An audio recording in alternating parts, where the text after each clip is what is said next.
tasang walang laman. Si Lakan, ang pinakamagaling na arnisador sa syudad. Puno ang kanyang silid ng mga tropeo, ngunit ang kanyang puso ay may puwang. Narinig niya ang kwento tungkol kay Apo, na isang maalamat na guro na naninirahan sa isang malayong bundok. Naglakbay si Lakan ng malayo.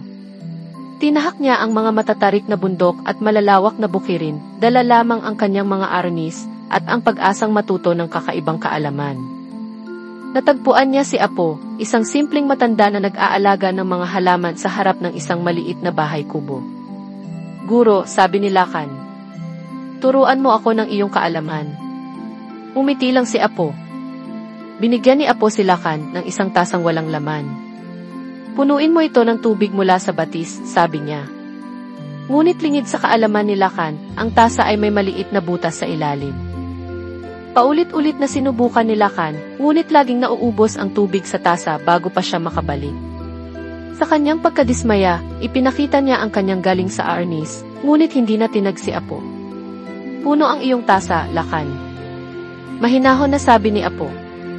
Puno ito ng yabang at ng mga bagay na akala mo ay alam mo na. Paano mo ito mapupuno ng bago kung hindi mo muna ito babakantehin? Sa simula ay nagalit si Lakan.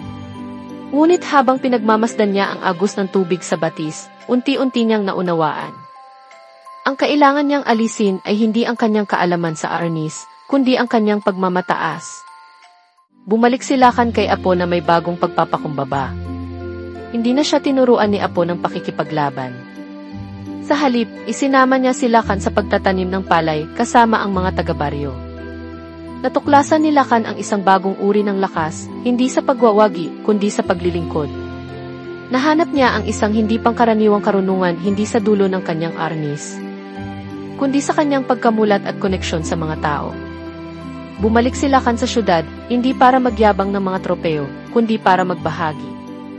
Nagtayo siya ng isang paaralan kung saan itinuturo niya sa mga kabataan na ang tunay na diwa ng arnis ay ang pagkakaroon ng pusong handang maglingkod. Isang tasang laging handang mapuno. Mag-subscribe na at pindutin ang bell para makatanggap ka ng notifications ng mga maikling kwento, ngunit puno ng aral sa buhay.